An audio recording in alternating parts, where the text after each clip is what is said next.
Hey, Shawn. Hey, Rich. Erd. Guess what? What? We have found a new home on the internet, a home just for us. It was built just for us, and it's made just for us. Where's that? That would be the Pod Brothers Network. Pod Brothers Network. We're bringing the bromance to Pod Bros. Yes. Oh, see, I see what you did there. You did a bros and Oh my God. Oh, so much. It's meant for us. I'm just saying, like, how can you not like a network with other great shows like Dave's Nerd Compendium, Pencil and Ink Reviews, and The Accidental Wrestling Fan? This is the peanut butter to our chocolate. It is, and they got like Players versus Podcasts and the Guy Huddle. I mean, what more can you ask for? So we got to tell everybody to check us out on all our regular venues as well as our new home on Pod Brothers. Pod Bros, the best podcast site on the internet. Well, it is now.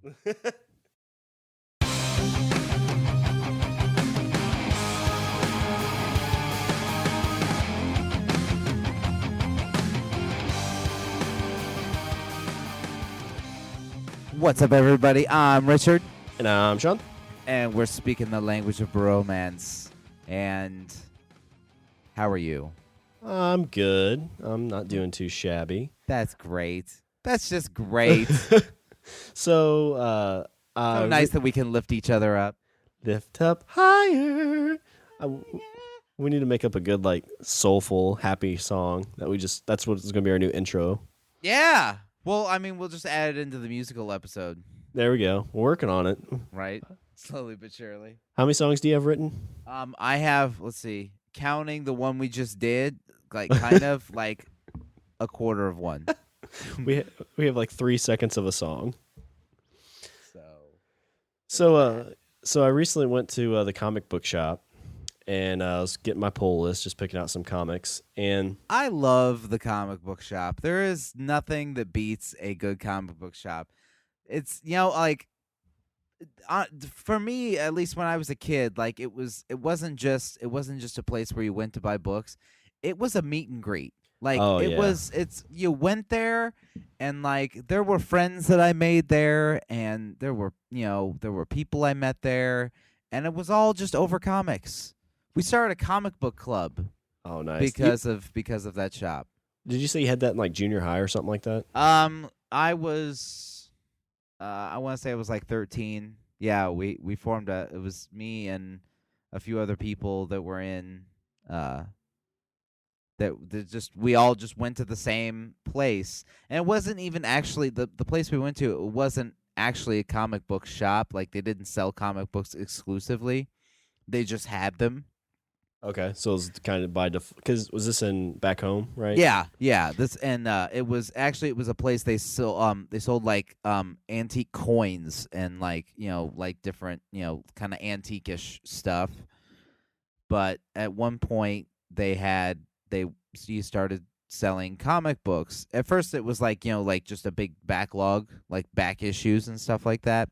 But then he started getting the newer issues. And I mean, like you were saying, like you had a pull drawer, which I always like to me, like the pull drawer was always like the VIP status. Yeah. It's always like I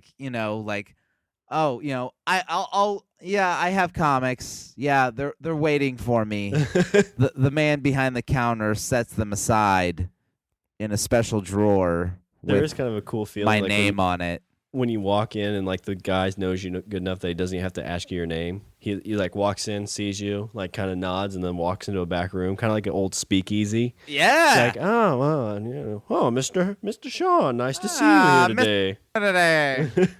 Looks like rain out there. Pulls a little lever and you walk into a secret room. Yeah. It was like you went in, like it was, I don't know, like to me, like at 13, like I don't know, it felt like it, like it was, to me, it's like the equivalent of like when you go to like a bar and there's like, it's like a club that you have to get into, and you walk up and there's that big bouncer guy, and like he doesn't even look at you. He just moves the little rope line. And then you just walk guy with right the clipboard, in. yeah. Guy with the clipboard just kind of gives you a little nod and a wink, and exactly. The big bouncer clips off the rope, and you just walk right in. Right. This is the equivalent of that experience at 13 years old. You go and there's a drawer. Like we had actual drawers. There was a drawer and it had your name on it, and then new comics were always out on Tuesday, so you would go and you'd open your drawer, and you basically, like, the way pull drawers work for anybody that isn't into comics or whatever. The way a pull drawer works is at your comic shop, at your local comic store.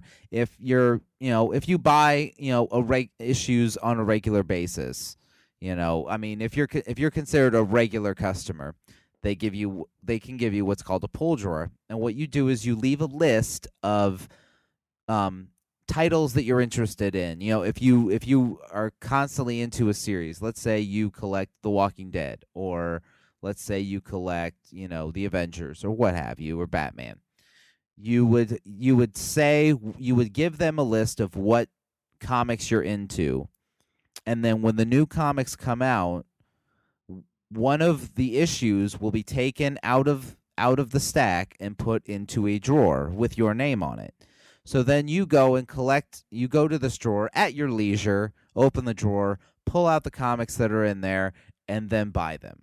So basically, it's like putting a hold on titles on like the day of release. It's basically, it's like pre-ordering, but you pay when you go to get it. Yeah, it helps them out because then they can kind of say, okay, well, we've got 15 people that have this as reserved. So let's just get like 3 more that we'll try to sell to anybody that just walks in. Instead of them being like, I don't know how many we're going to sell these, get 30, and then they're sitting with 15 of them in backlog that they'll never sell. It was also really helpful if let's say an issue was coming up that you really wanted to get, like that way you had it reserved, because it's not really the case so much now, but when I was a kid, comics were not only something that you read and something that you were interested in because of the characters and the story and the artwork. Comics, were collectible. Comics had a monetary, value. You could buy something, and then in a week it might be worth, 30% more or whatever. The market fluctuated, and then the whole thing kind of bottomed out, like, I want to say, like, 2000-ish, around there. But comics were actually a collectible thing. It was something that you kind of like put an investment in a way. I don't know. Well, yeah, it seems like it kind of feels like it went like the baseball card route, that like baseball cards when they first came out, or like even like in the early like 50s, 60s, 70s, like a lot of those cards are worth a decent amount of money.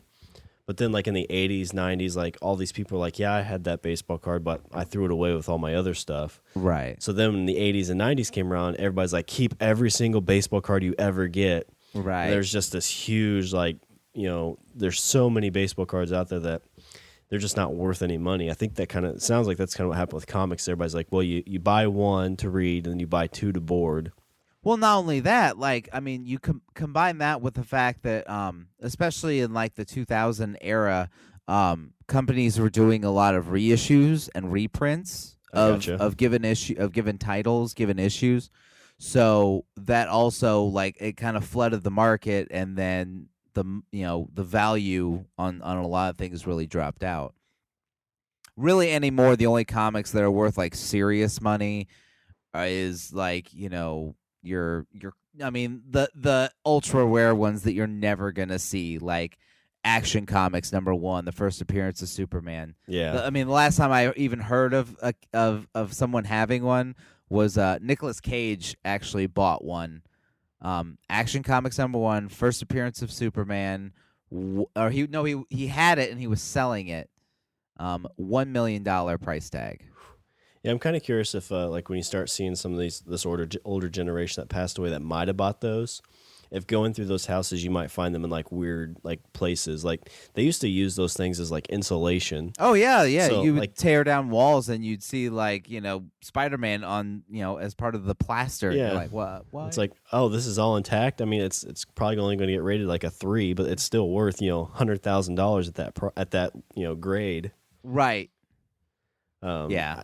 I think like probably the biggest or the most expensive comic that is of recent creation, I think, would probably be the Walking Dead one. At least that's the one I've heard. Is that? Yeah, I'm sure the value of those has probably gone up.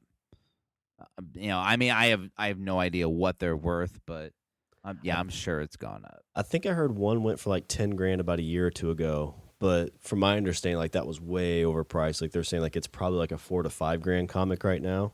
Mm-hmm. And you kind of see like some of the comics that have come out later in that Walking Dead line, they kind of go up a little bit, like $60, $70 for the comic, but none of the other ones besides the first one I think's like jumped over the grand mark. Right. And I mean, like, it's so, it kind of, at one point I was kind of angry because, like, I had comics. I had, like, at the age of like 14, 15, I had, 5 or 6 issues that were worth like $100 a piece.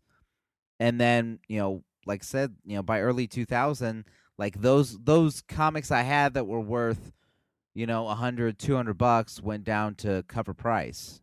Yeah. I wonder if a lot of that has to do with eBay too. Like maybe at that point it might seem like you don't really know how many are out there, but like you Right. can go to eBay today and like you can find a Ninja Turtles #1 that's worth, I think tens of thousands of dollars. You can see like 6 of them that are out there. Right. There's And always somebody selling it. Yeah, and there were some things that still, gave them some sort of value. I had a lot of comics that had, signatures on the artwork and, that were signed and stuff like that. And the signature, and at that point it was like, well, the signature's worth money, but what it's written on is irrelevant. Yeah. We'll add another $2.50 to that. It's interesting. Like I always kind of wonder, like you don't really see like the big DC Marvels. Like I don't know if they'll ever make a comic that'd be worth a lot of money, unless it's like some kind of like limited edition cover. It seems like those are always worth quite a bit. Yeah. But really, it seems like if you're going to get a comic that's going to be worth a lot of money, it'll be getting like that #1 that is, like not really like have a big first run, but for some reason just take off like 5 or 10 years after it's been created. Like, exactly. Kind of like The Walking Dead or anything like that. Right. And with Image, how Image works is they essentially say, hey, submit an idea. You can kind of print it, or we'll help you print it, but you're basically kind of in control of the whole thing. And I think with that, you might see some of those comics take off. Like it's like, hey, this is a brand new #1. You buy it, and like for some reason, 5 years down the line, it takes off and it has its own TV show or its own movie, and that's when that's kind of a gold mine at that point. Yeah. Yeah, I always liked Image. Image, I always thought was a good label. Spawn came from Image Comics from Todd McFarlane. There was another title, Savage Dragon, that was a good one. Let's see, Wildcats. That one was kind of interesting. That was a team. Yeah, of the comics I read, most of them are Image. It's there's like a Revival, which is really good. Southern Bastards is pretty good. And this gets me to kind of what I was talking about. So I went into my comic book shop today, or yes. Not today. It's a little bit. But I digress. You went to check your pull drawer as your VIP status. Yeah, and so I walk in. I think I've got a little bit of credit with the guy, because there's a handful of guys that work there. There's one that I like telling this story. So when I wanted to get into comics about 2.5 years ago, it's a really intimidating thing. Because like you're walking into like this like geek cave, and like you don't want to say something stupid. You don't be like, "Hey, can I read the My Little Ponies #7? Is that okay to read?" So like I did a little research online, like because I just saw Avengers, and like I want to get into comics. I really really want to get into comics. So I walk in. There's some bald guy in there, and he's just there for a job. Like you can tell he's not really a comic book guy, but I didn't know at this point. Okay. So I walk up to him. I'm like, "Hey, I'm kind of looking for like comic books to get into. Like, do you have any suggestions?" And he's just like kind of pointed. He's like, "The comic books are over there," and just pointed to the rack of comics. I was like, okay. Oh, okay, thanks. Like, not really like, he's like, "I don't read any." He didn't say it, but essentially it felt like he's like, "I've never read one of these books, you nerd." Get my face, geek. There's a handful of other times like they'd have like promos, and I'd be like, "Hey, have you read that comic? Is it any good?" He's like, "I don't even have a clue what it's about." And just really short with me on that stuff. So I was like, oh, okay. So I felt kind of like an idiot going in there and asking any questions. Right. But there is a guy there who he's really into comics, and he's been really helpful with a lot of stuff. And he suggested to me to read an Image comic called East of West. Okay. It's a really good comic. I read the first trade, and I started getting it on my pull list. And it's a little bit complex to read month to month for me. It's just there's a lot of stuff going on. Okay. So it's one of those books I think I'm going to wait for the trade, which the trade is when they put like 6 issues in one, so you can get through a lot more than instead of just 20 pages a month. Right. And honestly, I think to me I feel like that's the direction that I think books are going in. That I think comics are going to start getting away from the month to month issues. They might release them, in a digital sense, but I think you're going to see more graphic novels, trade paperbacks. You're not I think that you're going to start seeing less and less of just single issues of given titles. You're Yeah, going to see story arcs. I'm curious how if they'll ever go to that. It just seems like, I mean, if it tanks again really really bad, maybe they might say instead of waiting for like the month to month to just do like one big piece, and they'll do those every handful of months. But like when the Avengers came out, like with this comic book kind of movie, virus that's going out there, like everybody wants to read comics. Yeah. And Yeah. they saw a huge jump in that. I know somebody was saying that like most people are going to go to digital, but I don't think that's the case. I think they've actually, like, a lot of people are going to the actual physical copies. Oh, I mean, it's honest. It's like getting an ebook. I mean, I actually prefer having a book in my hand rather than like reading something off my laptop or a Kindle or something like that. I mean, I'll do it if push comes to shove. But if you're asking me what my preference is, I like having a book in my hand, especially like with something like a comic book. Like there's a texture Yeah. that your eyes get from looking at that kind of artwork. Well, and it's difficult too because I think you really just look at panel by panel. Because if you're looking at it on your phone, it's just not a lot of real estate to kind of see the whole detail. Right. Stan Lee said something funny. It's kind of like with comic books and like e-comic books. He's like, to compare those things, he's like, an e-comic is like looking at porn on the internet, looking at boobs on the internet. And he's like, an actual physical comic is like actually getting to touch boobs in real life. Like that's a valid point. It is a valid point. But so I walked in, and I've been wanting to get back into Batman. Like we've had this discussion before, but like I got kind of frustrated because in one of the comics it referenced like some obscure Batman comic that like a big event happened. And so I was like, right. I was like, screw this, I'm done with these kind of comics. I'll just go to like the Image, and I'll do the Punisher and Hawkeye. But for some reason, I've just been like in a Batman crave. And so I've been looking on eBay. I'm like, okay, well, if I can get caught up cheap enough, I'll do that. And I end up basically being able to do that. I actually got it for like $2.50 an issue. Okay. So Sweet. I was like, oh, okay, I'm going to get back into it. And so I walked in the comic book shop, and they had one I needed, and they had the newest one. So I picked those up. And I was like, yeah, I kind of got the urge to get back into Batman. And I was like, I want to kind of update my pull list. He's like, all right. He's like, so you want to add Batman, right? I'm like, yeah, and I want to take off. And I think I said I wanted to take off some V-Wars comic book that I wasn't really getting into. Okay. And I was like, and then I want to take off East of West. And he kind of walked back there and he looked at me. He's like, you want to take off East of West? Oh. And I was like, yeah, I think I'm going to go more with the trades on that one because it's just a little complicated for me to go month to month. Gauntlet has been thrown. Yeah, and he kind of was like, okay. And he walked back out. And I was trying to talk to him as he was like, ringing me up, and it was just like he's real kind of short with me. It's just like, I thought you were a real nerd, but you son of a bitch. Now Look at you. You just take your Batman and you go to hell. You fucking poser. But that's I mean, just kind of with this Walking Dead and everything, is like I always kind of worry, like whenever I do things, like I don't want to do like just like the mainstream like cookie cutter, this is what you do just to kind of do it. If that makes sense. Hey, here's the next issue of Walking Dead, you fucking sheep. Bah! Bah! But yeah, that's what, I mean, I got into Walking Dead before it was real big. I mean, essentially it started out huge. And then I started getting into the comics, but now like it's so huge, like I always worry, it's like, do I like this because, I like it, or do I like it because I'm one of the sheep? I would say it's probably a little of both, but who cares? Mm-hmm. We've had this discussion about music. Like, if you like a fucking Britney Spears song, like, who gives a shit? Just it's your personal preference. It's your taste. Like, just go with it. Yeah. Like, if you like The Walking Dead and you're into The Walking Dead, who the fuck cares if it's popular on TV? And essentially, if you don't like, and that's what's kind of the interesting thing is like a lot of people are kind of on the flip side of it. It's like, yeah, I'm not watching The Walking Dead. And it's like, well, are you not watching it because you don't like it, or you're not watching it because everybody watches it? Kind of trying to be the anti, Right. Because I was so guilty of that when I was in school, and kind of in my early 20s, I would say, early mid 20s, I would say, like I would shy away from things for no other reason than it was popular, and then I would get into it on the tail end, like The Sopranos, or I was a lot that with TV. Like I wouldn't start watching a show until like the last season. Like I didn't start watching The Sopranos until like the last season, Well, and I was like, oh, I really like this show. like, yeah, it just ended. Like, Yeah. son of a bitch.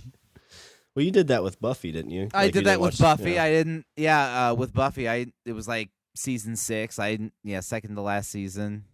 I'm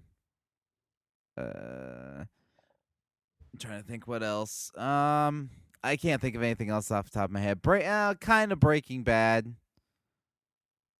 No, actually, I will say, like, yeah, I think it was like second to last, like season 4 of Breaking Bad. So yeah, it seems like I wait for kind of the novelty of something to wear off before I'm like, oh, This is amazing. Everybody should Yeah. watch this. And everybody's like, yeah, we already have watched it. we've been there, jackass. Yeah, I know I was kind of that way really bad in high school and college with music. There's a lot of like music from when I was younger that I was like, oh, this is emo stuff. This is stupid. I'm never even going to give it a chance. And like I in the last like 5 years, I started listening to it. I was like, oh man, I really wish I would have like paid attention to this in high school. So I try to be a little bit more conscious about that. Like I haven't seen Breaking Bad, but it's not because I don't want to watch it because everybody else has. I just haven't had the opportunity to watch it because there's just so much on, and I just haven't There's had the time. so much on. Like honestly, like I feel like right now, I feel like TV is so inundated with things that I want to see Yeah. between shows that are on networks and shows that are not on networks and shows that are on things like Netflix or or whatever. And That's what. yeah, it's like it feels like there's so much that I'm just like, you know what? I'm just gonna wait until a season's over. I'll wait until this summer when they're all kind of done, and then I'll just kind of go back. I'll pick and choose and go back. Just binge watch. Yeah, I mean, that's kind of like with those comics. Like, I kind of got away from the cookie cutter Batman, Superman, whatever, and try to find like those image titles. Like, oh, there's a new #1 of this. It looks interesting. Right. Like Southern Bastards. I'm like, that sounds interesting. I'll check it out, and then I really, really dig it. With like all these movies all these TV shows coming out. Like you have your staples. You have Walking Dead, Game of Thrones. I would say Supernatural's on there, but then you have like Arrow, Gotham, Flash, Exactly. Constantine.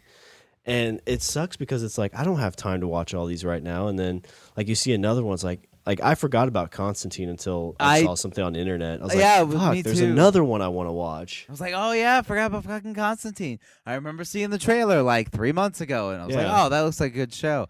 But yeah, The Flash, Arrow, Gotham, Constantine, Supernatural. Like I'm now like they just I saw season 9 was on Netflix for Supernatural. Like Gotcha. I'm like, oh shit, there's that I gotta watch. And that's still not counting like Doctor Who, like season 8 has been going on, and I've actually kind of missed out like 3 or 4 weeks of that. Agents of S.H.I.E.L.D. I think I'm like 2 weeks behind, and Yeah, I haven't even watched the first season of that, so that's another one if I wanted to get into. And then like I think we've talked about some like of the new Netflix ones, like Daredevil's coming out, and what's the other one? Daredevil. Oh, I want to say it was Luke Cage or Iron Fist. It was the other one. But Daredevil. Oh, this week at New York Comic Con, Marvel played for an audience. They played a couple clips from the new Daredevil show that they're putting out on Netflix. And I've seen a couple people talk about it and whatever. From what the general consensus is that they're kind of putting Daredevil through the prism of like David Fincher. Like if anybody's ever seen like movies like Fight Club it's kind of that grit. They're kind of putting it through that gritty kind of, you know, lens, I guess. He's the one that just did the Gone Girl movie, right? He directed that. I Is that want the to same say guy? so. That's Okay. I think so. I thought they said it was like a Finch. I didn't know if it was the same guy or not. Um, but the thing that really that I didn't know that this is what they were doing, but I'm really glad that they did. They the villain of Daredevil is if anybody knows Daredevil's biggest villain was always the Kingpin of crime, Wilton Fisk. Big guy. Everybody always thought he was like a fat guy, like, like a blobby kind of guy, because he was like in the comics he was, a big huge guy, completely, bald head, always wore like a big kind of suit. Basically it kind of looked like a big pimp, just with that big kind of over, that big suit, always had a cane. Did he always have like a lot of like a shiny jewel or something like that too? Right, he always had like a ring or something like that on. The thing that was always really interesting is that the assumption in the comics was always like, oh, Kingpin of crime, he's a big fat guy. No, that was all solid muscle, and like if need be, like he would throw down and beat the shit out of people. So he wasn't like a Penguin-esque type. No, he was not a Penguin-esque type at all, where like it was like, the suit and always like, I'll have my minions do it. I mean, he was like that, but if push came to shove, like I think he had like Greco-Roman wrestling training. Nice. And like I said, like the dude was like in the comics, like it always appeared he was like, 7'2" and 300 pounds of fucking solid muscle. I mean, almost like kind of like an offensive lineman in a way, but leaner. But yeah, because who played him in the movie? Didn't like a big muscular guy play him in the movie? Oh shit, Michael Clark Duncan. Yeah, was him in the movie. In the show, which I didn't, like I said, I didn't know who they cast. They went with Vincent D'Onofrio. Which I think is an amazing choice. This is Vincent D'Onofrio. If anybody's a Law and Order fan, he's in Law and Order. He was in Law and Order: Criminal Intent. He was kind of the very perceptive, super smart kind of, almost like he was like the Sherlock Holmes of the Law and Order world in a way. But he was in he was Private Pile in Full Metal Jacket. Yeah. He shot himself in that movie. But even there, like he's a bigger guy, and I think it fits perfectly. Also, if here we go, here you want to connect this to the Marvel universe. There is an 80s movie that I loved when I was a kid called Adventures in Babysitting. And he was in that movie, and in the movie he had a blonde wig, and the girl, the girl in the movie, I can't think of her name. Not the babysitter, but the girl she was watching. She saw this guy, Vincent D'Onofrio, like they're working on her car, and she thought that he was Thor. Nice. Because he had this, he was a big guy, kind of built, and had blonde in the movie. He had like a blonde wig on. And that's kind of obscure for that time frame too, isn't it? Because Thor really wasn't that big at that point, was he? Oh no, I mean, household name anyway. Exactly. I hope that both those TV shows do really well, because what I would be really pumped for is if they did like a Punisher, like Netflix TV series. Because that's one of the comics I'm into right now, and that's just kind of one of those characters that I really like, because he doesn't have any superpowers. He just kind of goes in and does what he needs to do. He's kind of like Batman. I always kind of thought he was a little like Batman, just in the sense that like he was a normal person, but he has a lot of, like, the Punisher had a lot of technology. Yeah. Like, it was all, like guns and stuff like that, but he had that van that he drives around that has like all this fucking like tricked out equipment on there, and he's got more gadgets, and he's really Batman except for the fact that he doesn't have billions of dollars, and then he kills people. He does kill people. He doesn't give a fuck either. He just shoots him. He does. It's badass. He does. It's the Hawkeye run was really good, but they canceled that. So the only super like typical superhero one that I'm getting besides the Batman now was the Punisher one, because they started it back up, and it's so badass. Just like he's in in this one part he's in a cell because he's in like a Mexican prison, and basically to get out he ends up starting a riot so that all the guards come in, and he lets them kick the shit out of him, and he like makes them think that they knocked him out, and so they're taking him into the infirmary to finish him off, and he's like, yeah, no, I just kind of took a beating and I can take a few more, and ends up beating up these 6 guys and killing them and whatever, and then it's like, all right, you're the one that's still alive, so drive the van. Oh, nice. But it's legit. I like it a lot. That's cool. Okay, so so where this all started from, you went to the comic shop and you felt like you lost some of your nerd cred. Yeah, I think I lost a little nerd cred with him when I told him I didn't want to get East of West anymore. I think if I didn't tell him I wanted Batman in the same sense, I think it would have been all right. But I think me being like, hey, I want to get back into Batman, and I think that's. And then I want to drop this obscure title that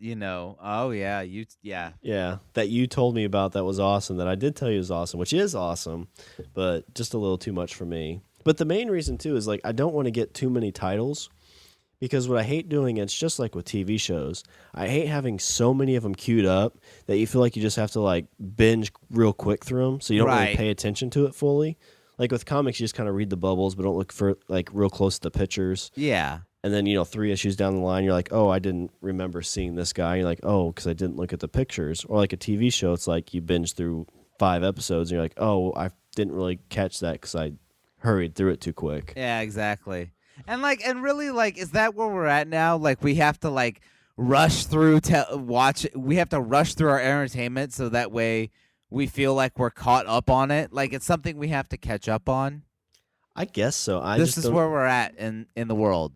Like, well, I mean, we're really a binge watching society when you look at like Netflix and iTunes and all those things. Like you have those things at your fingertips. So I think people are accustomed to like watching 15 episodes in one day and being okay with not catching everything. Yeah. But the stupid fundamental thing of it is it's the way you spend your spare time. Yeah. Like, why are we making it a chore? Honestly, that's what's made me kind of throw my hands up at the whole thing, is because I'm like, why? This should be fun. This shouldn't be something that I have to crash through. Well, that's like I'm cramming for a test. Yeah, that's essentially why I cut my cable, because I was like, one day I was sitting there watching, I think it was Arrow or something like that, but I'd watched like 6 episodes of other things that I was kind of like, man, I'm tired, but I need to watch this episode or I'm going to get way behind. Yeah. 'Cause I'm also kind of OCD about like DVR and memory. Like I don't like it to get too much on there.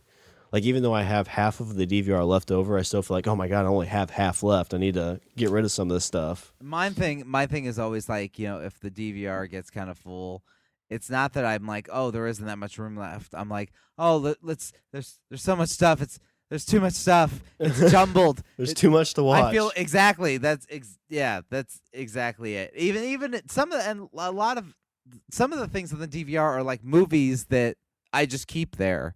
Yeah, it's like, oh, I might watch those at some point. Yeah. When I have nothing else to watch. Yeah, I'll watch Empire Records for the 20th time. Why not? But yeah, I was sitting there one day with Arrow on, and I was like, I'd been watching so many episodes, I was like, okay, I'm just going to look on my phone. And like 30 minutes into the show, I was like, oh, I've been playing on my phone the whole time. And it's like, well, is this really necessary then? And so I was like, yeah, I'm done. So I cut it.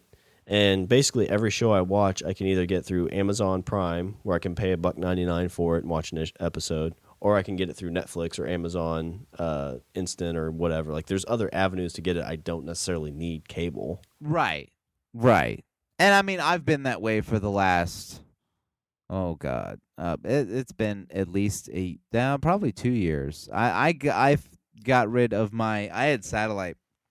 I got rid of my satellite dish probably 2.5 years ago. Because I mean, at that point, like with Netflix, I had the streaming service and the DVD service. So like I was getting movies from them, and I had their streaming service, which I mean their streaming service didn't have a bunch to offer, but I liked, I mean, it was nice. One thing I will say about Netflix is it's hard to find, at least for me, it's hard to find new shows to break into, or not. Mhm. And not only that, but new shows and new movies. Yeah. Like, because you only, I mean, like you were saying, like you feel like you're so like crushed by the weight of like, oh, I should watch this, I should watch this. So when you're looking for something on Netflix, it's kind of a decision to make. Yeah. It feels because like a you bigger only decision have than it is. exactly, because you're like, because I mean, on the one end of the argument is you only have so much time. Yeah.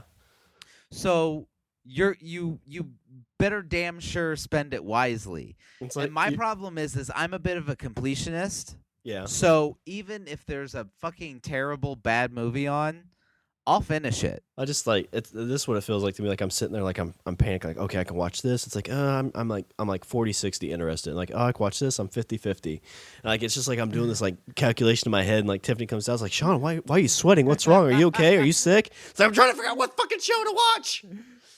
There's so many choices. Have you heard anything of this? Look at find the Amazon review. What do they say about this?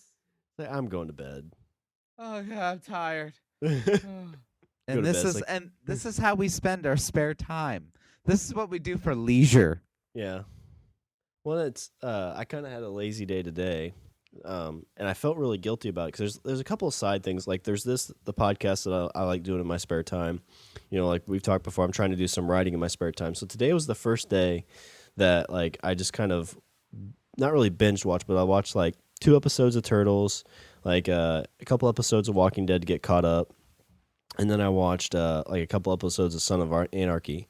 And like even that stuff, like I felt guilty about it because it's like I just spent 2.5-3 hours watching TV when I could have been doing something else. But it really feels like you just need those brain dead days where you just veg out, just like okay, TV. Yeah, I totally agree. My problem is I am actually on the opposite end of the spectrum where I feel like I'm spending too much time having brain dead days. Gotcha. Like I'll crash in front of the computer, fucking around with a game or something like that, and like 4 or 5 hours go by, and I'm like, holy shit! Like, what could I have done?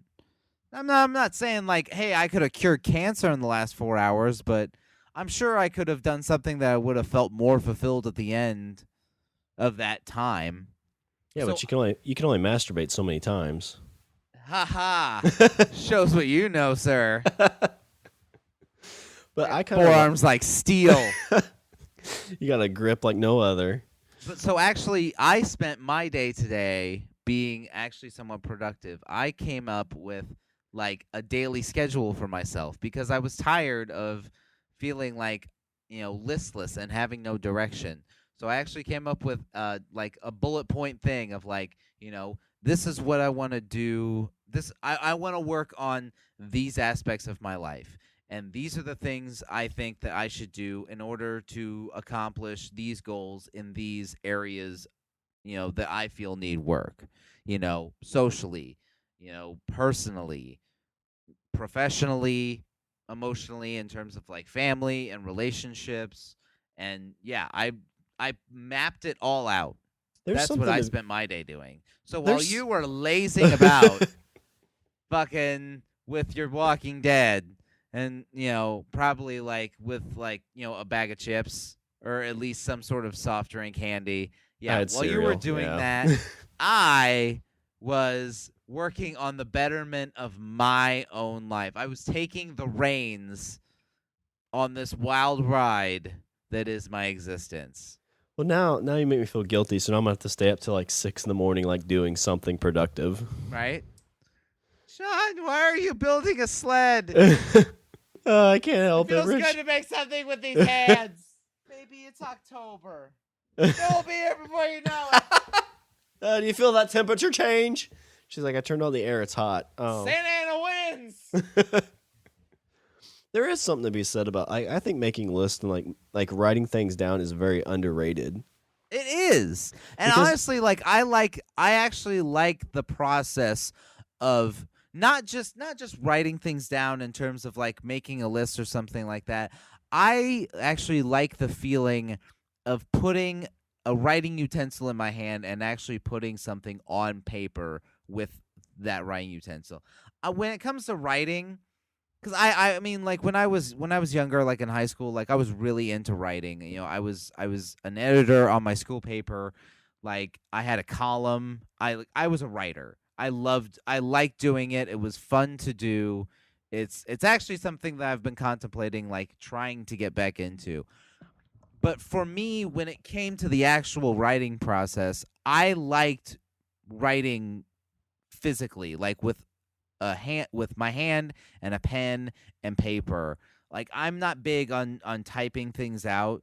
Like some people are like, "Oh, you know, you can type something out and then you can cut it and, you know, and I the reason I like to put my pen to paper is because sometimes I go off on tangents or Yeah. I'll want to add things and I'll want to change things and I'll scratch like on like my drafts of things they look like the ravings of a madman because they'll be like, you know, I'll have like you know, lines through paragraphs, I'll have big X's, I'll have scribbles, I'll have a little like caret mark with stuff written in the margins, I'll have like an asterisk, and then on the back of the paper I'll have like, you know, 3 more paragraphs that I'm adding in that one spot, and it looks insane.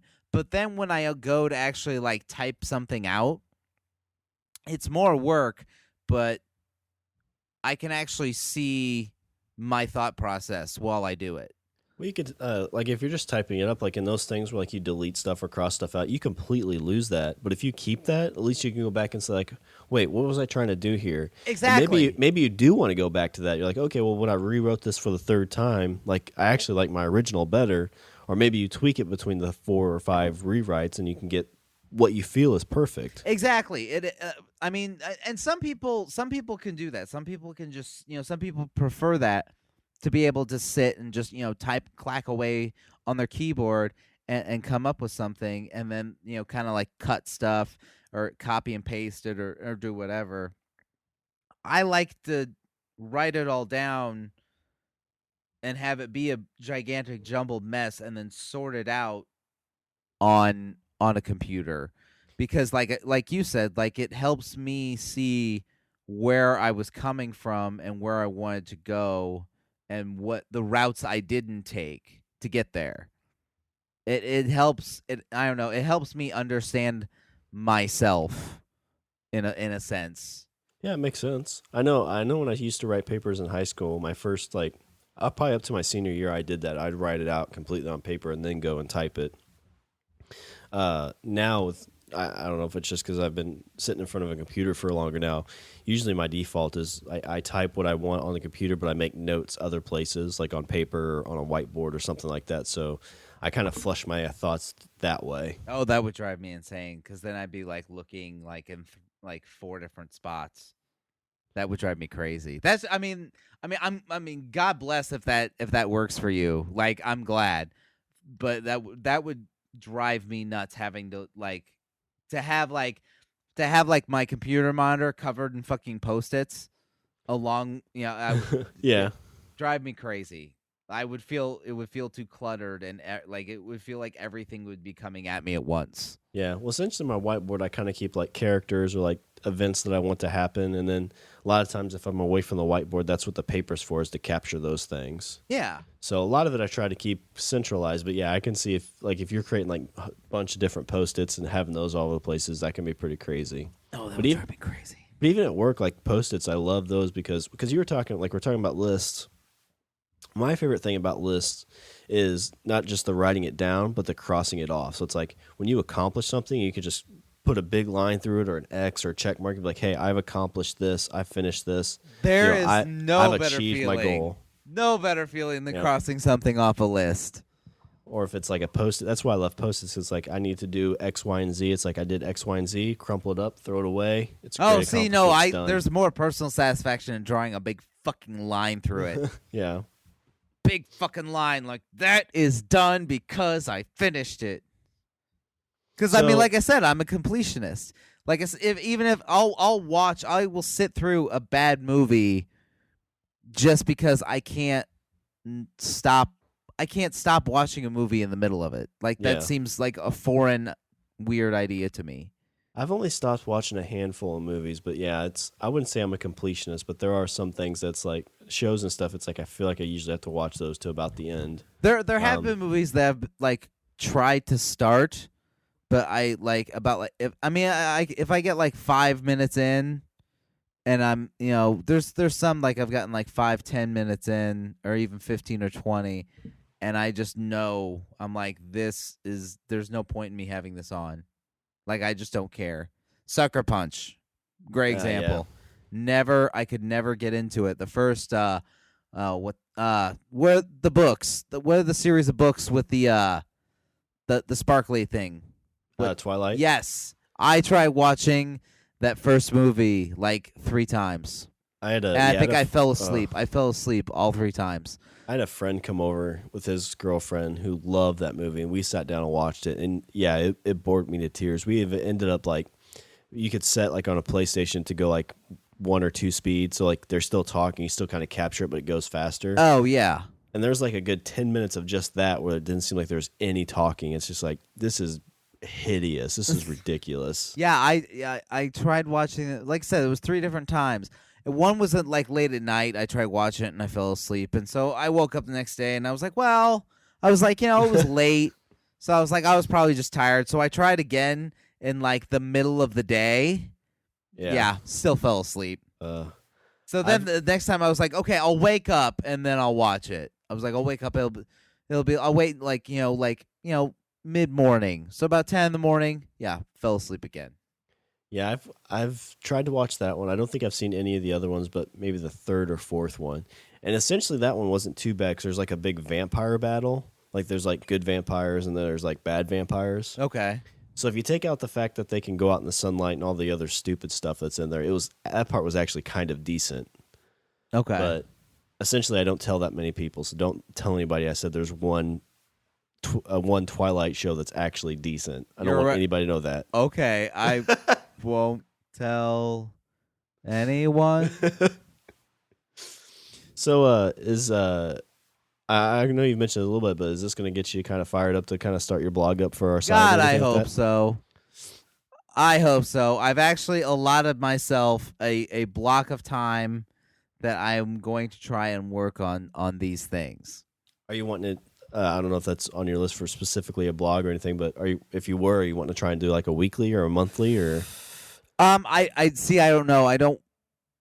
At this point, I feel like I'm just kind of like feeling it out. So I don't know if that's. I don't know if I want to actually like commit myself to. I mean, I know I want to commit myself to something, but I'm not sure how much. Because I feel like if it's too much, then I'm not gonna, I'm gonna not want to do it. Yeah, kind of get like the first one finished and see what it's like, and go from there. Right. But I basically the way right now what I've done is I've just kind of like mapped my day out, and I'm like, okay, I'm gonna wake up by this time and then I'm gonna spend this amount of time doing this and this amount of time doing this. 1 to 2 hours working on this, 1 to 2 hours working on this, and I'm hoping that by regimenting myself or trying to get some self-discipline, I'm hoping that I will actually yield something, something. Yeah, I know with that's something else I always have a big fear of is like starting something but not finishing it. Like I know, like, or maybe not finishing is the right way, but like not seeing it all the way through. Like starting up the podcast, like I think we both really want to make sure that we keep doing it and doing it weekly. Right. And I always have that fear. It's like, oh, well, what happens? Because it always happens with everything. It's like you miss a week, you're like, oh, it's not that bad. But then you miss a second week, and then a third week, and then you're out of the habit. Exactly. Working out's a good example of that. It's like, well, you miss a day. It's like, it's just a day. It's no big deal. You miss a second day, you're like, oh, shit, I'll work out tomorrow. And then something comes up and you miss tomorrow, and it just downhill from there. Oh, yeah, totally. My thing is I think that the motivation for working out has to come from it. I mean, I think this is true about anything, but we'll use working out as the example. I think that the motivation has to be way more personal and internal than external. Like I used to work out a lot, but my thing is I was doing it because I wanted to impress girls. Yeah. You know, well, it's essentially like you always talk about, like once you get married, they always put on weight because it's like, well, you don't have anybody to impress anymore. Yeah. But yeah, then whenever exactly. there's whenever there's like a couple breaks up, all of a sudden they both start looking pretty decent because they're like, well, now we got to work out to impress people. Oh, that totally happened with me. There was like if like there was a good like 6 months where in that period of like I will say that I didn't go about it in the healthiest fashion because it didn't go well, like in terms of the actual like break apart or whatever. It's like, Rich, what'd you eat today? Oh, I had a glass of water and half a slice of bread. Yeah, it got bad. No, usually it was what'd you eat yesterday? And then I would say something along the lines of, well, I had a sandwich and about 8 to 9 drinks. Not in that, not all at once, but usually I would eat the sandwich like in the middle of the day, and then I would, just drink myself stupid at night. But in the period of those 6 months, I think I lost, like 50 pounds. And that's, I mean, like, I think 10 pounds of that was in a week. Like that, it wasn't healthy, I guess is my point. But I gotta say that I looked fantastic. You had the beard, the long hair. It was pretty sexy, I'm not going to lie. Right? So sexy. I don't know if you've heard this story or not, but there's this girl going around on the internet. She's a 26-year-old virgin. Okay. Have you heard this? No. So she wrote an article saying that she's waiting until she's married and all this other stuff. And they showed an interesting stat. It was like 14% of women from like 18 to 24 are virgins, and then it was about 8 to 10% higher males. So like you think like 14% women, like 22% male or something like that. And then like 25 and beyond for combined, like 5% of people are still virgins after the age of 25. So okay, so after the age of where's the biggest drop? It's at 17. Like the average person in America loses their virginity at 17. Okay, all right. I was quite younger, but okay. Yeah, I wasn't much younger than that. But yeah, but then like from 17 to 24, it's like 8% of women are, or 10% of women are, then like 18% of men. So men actually seem like they hold on to it longer.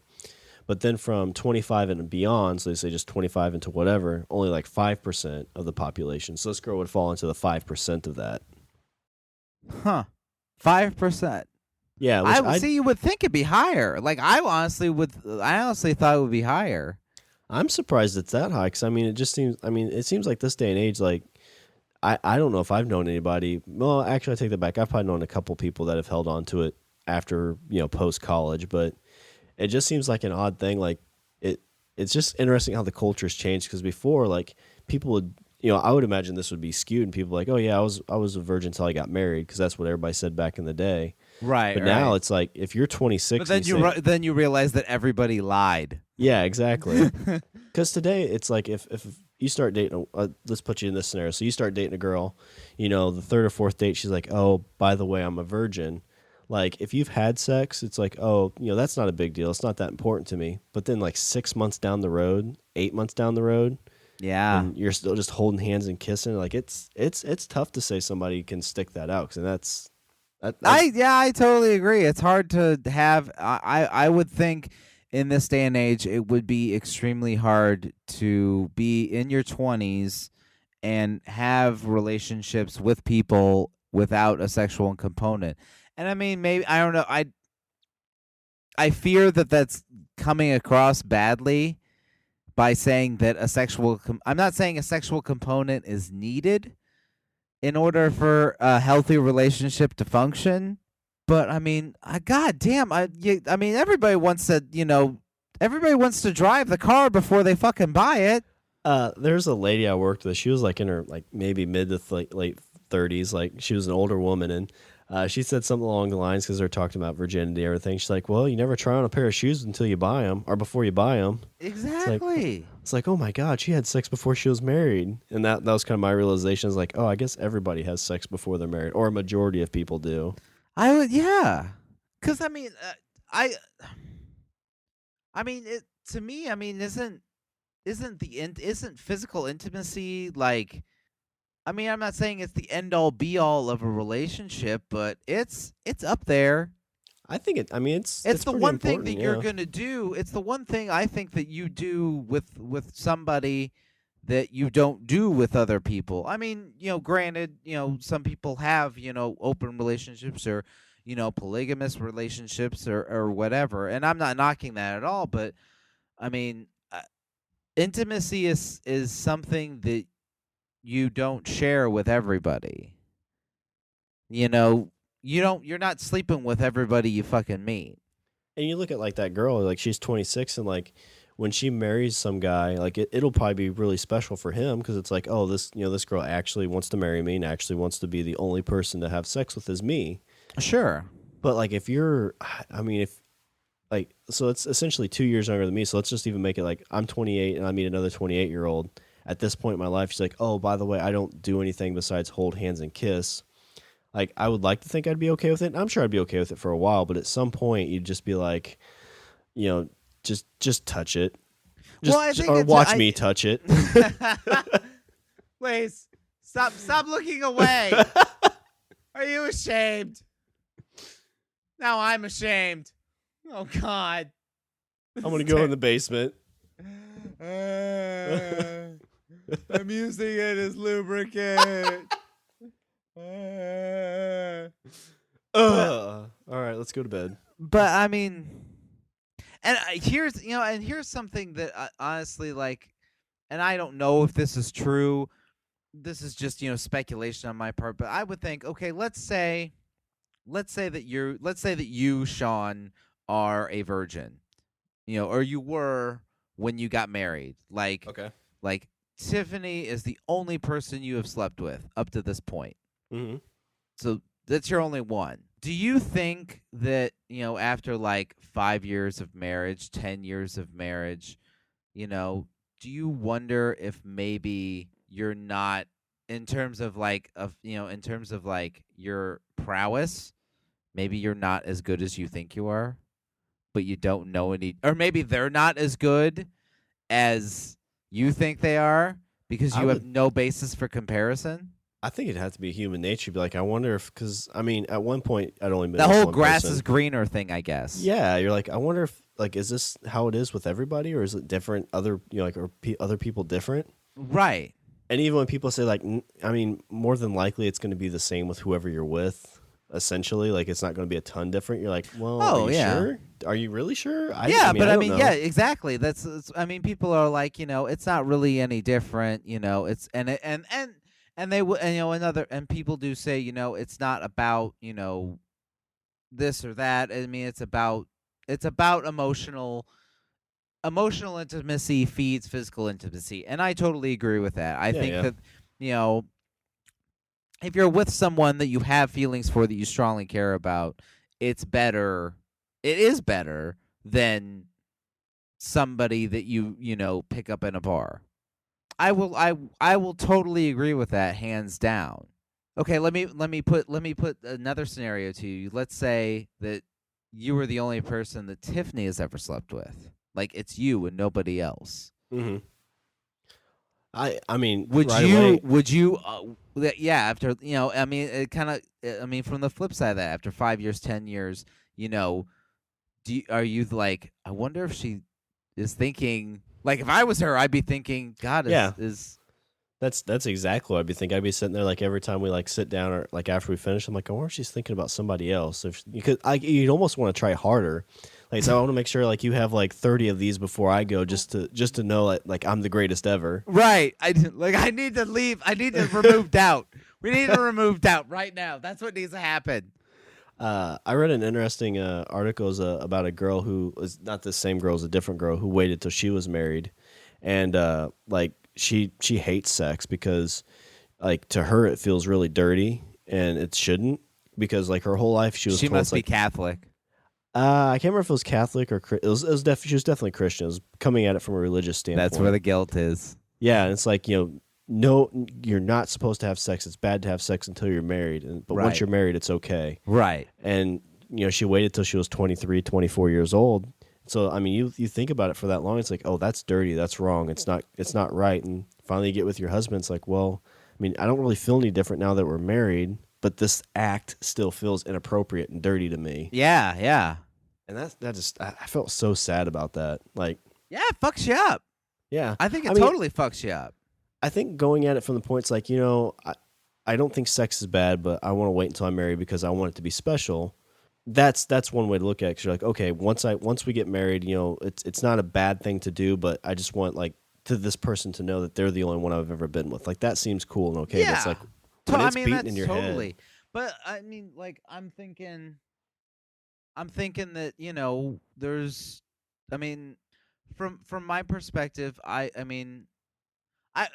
guess I would say that logic tells me that definitely the whole try before you buy, and my intelligence tells you that being with someone, I'm trying to figure out how to word this, that you want experience so that way you don't come off like an idiot.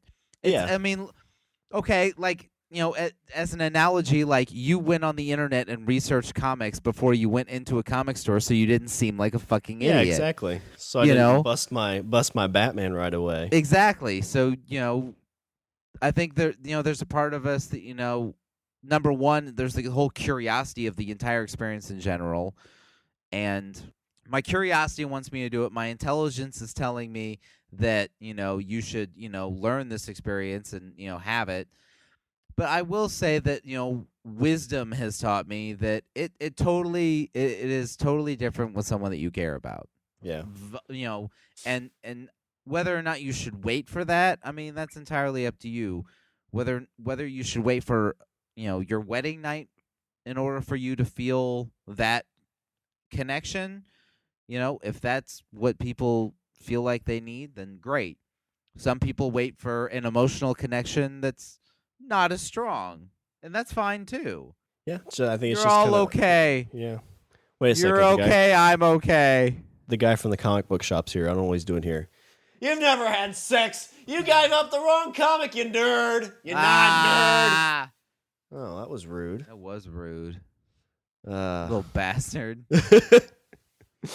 I want my nerd credibility back. I know. You see, now what you got to do is you got to go find like some like weird obscure title and then add that to your pull list. Well, the other bad thing is like, because he's like, yeah, I've been reading like I've got like 20 issues I read, and I was like, oh well, like I thought I might throw that out there. I was like, oh, have you read Southern Bastards? It's really good. He's like, no, I haven't read that one. I was like, oh, it's good. He's like, yeah, that's what I hear. Ouch. Yeah. All right. Well, is there anything else you want to add about comics or holding on to your virginity? I don't know. I feel like I mean, there's a part of me that says, yeah, hold on to your virginity if that's what you want. But then the other part of me is like, it's not that big a deal. Like get it off the pedestal. And stop feeling so guilty about it, for fuck's sake. You just got to have that self-reflection. It's like, what do I want to do? Like, do I want to hold on to it? Do I not want to hold on to it? And then how am I going to feel when I tell somebody about this? Write it down on a piece of paper and then cross it off. And it'll feel so good. I said, wait to lose virginity till married. And then, 10 seconds after I lost it, I cried on there and just used that to smear it. But that's a talk for another day. All right. Well, I'm going to do a little housekeeping. If you want to follow us on Twitter, we're at Language of Bro. You can email us at languageofbromance@gmail.com. Visit our website, languageofbromance.com. Like us on Facebook. You can leave us a comment and subscribe on iTunes and Stitcher. We don't have too many reviews on either one yet, so if you want to throw out a review, we'd love to have one. I want somebody. I'm waiting for that one person to be like, you people just need to stop. Like, I'm waiting for, because to me, I'm like, it's the internet. Like, I don't feel like I'm part of the internet until someone hates what you do. That's when you know you've made it. That's exactly, to me, that's the internet. To me, it's like, someone puts something out there, bears their soul and puts something out there that's creative, and then somebody comes along and shits on it. Hey, you jackass! You suck! Right? It's like, oh, well, thank you, sir. And like, look, I made this beautiful thing, and then somebody downvotes it. Like, that's the internet to me. That's the internet I've come to know and love. There's got to be a troll out there somewhere. I'll find you. All right. Well, that's all the bromance we have for this show. I'm Shawn. And I'm Richard. And I say we eat the beaver. You guys suck. Jackass! Leave me alone, Mom.